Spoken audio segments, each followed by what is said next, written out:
میں بھی نہیں کہ غزالہ کون ہے, میں تو اپنی بیوی کو نہیں یاد آ رہی. کہہ رہے اس کی ماں وہاں اس کو غزالہ کو لے کے یہاں آئی تھی, اگر رک جاتی ایک ہی تھا نا وہ, میں کہا ہو بلو باجی آپ بلو تے نرگس, وہ ان کی بات کر رہے تھے. خیر اب میں اس پنچ پہ آتا ہوں جو میں آپ کو سنانا چاہتا ہوں. تو انہوں نے کہا اب وہاں کہا ہے کہ جی سلامت خان نزاکت خان اور 40 سال بعد رونگٹے کھڑے ہیں. تو دیوانند صاحب نے کہا کہ مجھے آپ کے ملک کا ایک بھلا سا سنگر جو ہے وہ بہت پسند ہے. جاؤ جی آپ اسی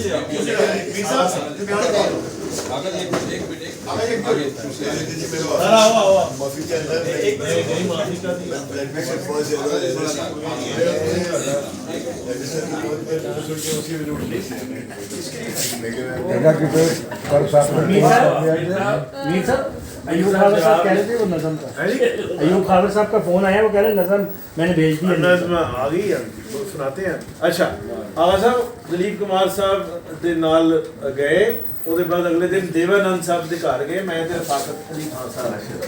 تو انہوں نے کہا دیوانند صاحب کو باتوں میں کافی باتیں ہیں, یہ بس میں بات ختم کر رہا ہوں. انہوں نے کہا کہ آپ کے ملک کے بہت اچھے سنگر مجھے پسند ہیں, تو ہم نے باری باری مہدی حسن سے لے کے جتنے بھی سریلے ہمیں یاد تھے ہم نے سب سنگروں کے نام لیے. انہوں نے کہا نہیں, تو انہوں نے ایسے ماتھے پہ ہاتھ رکھا, پٹھانے خان. تو پٹھانے خان انہوں نے بتایا جب, تو رفاقت خان کا نا میں نے دیکھا کہ تھوڑا سا فیوز اڑ گیا. تو جب ہم باہر نکلے تو میں نے کہا خان صاحب بتائیے کل دلیپ کمار صاحب سے ملے ہیں, آج دیوانند سے ملے ہیں, تو ذرا بتائیے تو صحیح. کہہ رہا میر صاحب خدا دیوانند لکھا پڑھانے کا. تو یہ فرق بھی ہے دلیپ کمار صاحب اور دیوانند صاحب میں یا کسی کا کہ انہوں نے اگر مدھوبن پہ رادھکا وہ سنکرونائز کیا ستار کو, ستار تو خیر وہ ہفتے 10 دن میں نہیں آتا, لیکن اس کی شدھ بدھ کے بھائی کارڈز اور وہ جو وہ اس کو سنکرونائز کیا انہوں نے.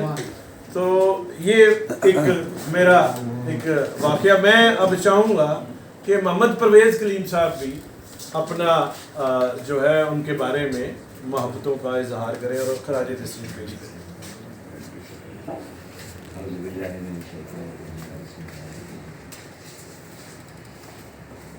دلیپ کمار کی تعریف کرنا تو ایک بڑا مشکل تھا کام ہے, کیونکہ تعریف تو اس کی جاتی ہے نا جس کی حد بندیاں ہوں, جنہیں لفظوں پہ دائرے لگا کے آپ بند کر سکتے ہیں, جن کی وسعتیں زیادہ ہوتی ہیں, جو پھیلے ہوئے لوگ جو اتنا جن کا پھیلاؤ ہوتا ہے ان کو دیکھیے, دریا کو تو کوزے میں آپ بند کر لیتے ہیں, محاورہ بھی ہے, لیکن سمندر تو سنبھالے نہیں سمجھتے. تو وہ تو ایک میں سمجھتا ہوں کہ پرفارمنگ آرٹ کا ایک سمندر ہے. میں انہیں ہے اس لیے بس کہا کہ وہ مر چکے ہیں, یہ سچ ہے, اٹل حقیقت ہے موت. لیکن میں سمجھتا ہوں میر صاحب کہ داغ کا شنکر, ترانہ کا موتی, دیو داس کا دیوا, آن کا جے تلک اور مغل اعظم کا سلیم شیخو کبھی مر نہیں سکتے. یہ وہ کردار ہیں جو امر ہو گئے ہیں سلور اسکرین پہ, جن کی مثال جو ہے وہ آپ کسی بھی طرح تمثیل میں بیان کرنا چاہیں نہیں کر سکتے, کیونکہ بس وہ ایک ہی تھا. اور اس ابھی جو جیسے بات ہوئی تھی کہ وہ ہر کردار میں دلیپ کمار نہیں تھے, کردار بن جاتے تھے, اور یہی ایک اچھے سچے فنکار کی نشانی ہوتی ہے کہ وہ اپنی شخصیت کو مائنس کر کے, حالانکہ 100% کبھی نہیں ہوتی جی, کبھی کوئی دنیا میں 100% خود کو مائنس نہیں کر سکتا, لیکن میں یہ سمجھتا ہوں کہ ایک اس حد تک جہاں کہیں بھی کوئی تخلیق نہ کر پایا وہاں دلیپ کمار صاحب موجود تھے. قصہ خانی بازار کے 2 بچے, ایک راجپور صاحب اور ایک دلیپ صاحب, بڑے دوست, اور لوگوں نے بڑی دشمنی کی باتیں کریٹ کی, چونکہ یہ ساری باتیں ہوتی ہیں, آپ کو پتہ مرچ مسالہ ہوتا ہے, اس سے اخبارات بھی بکتے ہیں, رسائل بھی بکتے ہیں.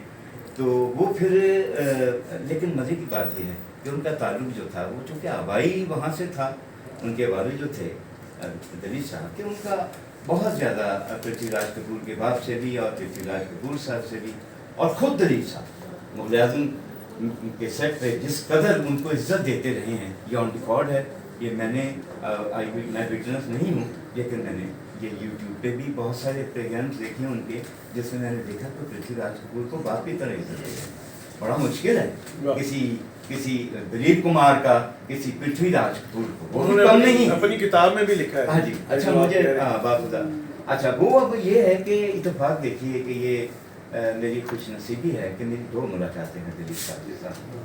5-7 मेरे विजिट हुए बॉम्बे में किसी भी हवाले से, फिल्मों के हवाले से और हवाले से, तो वहाँ एक मुलाकात मेरी हुई जिसका मैं जिक्र इसलिए, बस वो मुलाकात थी जैसे कोई लाहौर से कोई पाकिस्तान से कोई मेहमान आता है और वो मिलता है और वो कहता है जनाब मैं फला हूँ, अच्छा भाई और सुनाओ, हो जाती है कुछ सरसरी सी बातें। एक मुलाकात जो मुझे याद रह गई और जिसका जिक्र मैं एक मजमून भी कर चुका, वो मुलाकात है मेरी, अगर आप लोगों को सबको याद हो कि कुछ वर्ष पहले की बात है, बल्कि वर्षों पहले की बात है, दिलीप साहब यहाँ रियासत के हमारे गेस्ट थे और एवन स्टूडियो में तशरीफ लाए थे। उसी दिन उन्हें शन स्टूडियो में भी जाना था।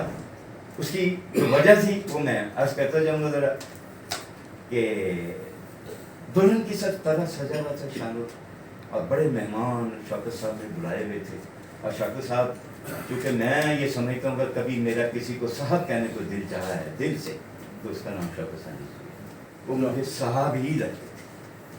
तो उस साहब को उन्होंने निराश इस तरह कर दिया कि वो वहाँ कोई पता नहीं क्या हरकत हुई कि वहाँ से दिलीप साहब कुछ थोड़े नाराज ही कह लें वो कि तो बिल्कुल गुजर गए, शानूर गए ही नहीं। एक अजीब कैफियत हो गई शौकत साहब के, ना तो सके मालूम पीछे उनके मेहमान जो थे वो मुंह पीट रहे थे कि जी दिलीप कुमार आया, आपको नहीं मिला। ये बड़ा उनके लिए जोफ की बात थी। दिलीप कुमार अपनी पहली 3 फिल्मों के नाकाम एक्टर थे। जवाब इत्तेफाक देखिए कि शौकत साहब ने एक फिल्म अनाउंस की जुगनू के नाम से। पहले वो तो कंप्लीट सर मैं कर रहा हूँ, वही कर रहा हूँ, मैं कर रहा हूँ। इसके हवाले के बगैर वो वहाँ नहीं, उसका मजा नहीं आएगा कि वो जुगनू उन्होंने जब की तो उनके एक बड़े हाशिया नशीन थे कॉमेडी एक्टर होते थे लड्डन, ये ठीक है ना जी। तो लड्डन साहब ने जो है वो उन्होंने कहा कि उनको तलाशी नूरजहां के मध्य मुकाबले हीरो की, उन्होंने कहा कि भाई ये एक लड़का है साहब, है तो फ्लॉप लेकिन है बड़ा तेज। तो लुकमान साहब को भी उन्होंने साथ मिला लिया क्योंकि एसोसिएट डायरेक्टर। तो वो जुगनू से जो उन्हें इज्जत मिली वो पहली कामयाबी थी, जिसके बाद दिलीप कुमार ने पलट के नहीं देखा और ट्रेजिक किंग जो लोग कहते हैं उसका एंड ट्रेजिक था और ऐसा ट्रेजिक था कि लोग रोते हुए सिनेमा हाउसेस से बाहर आए।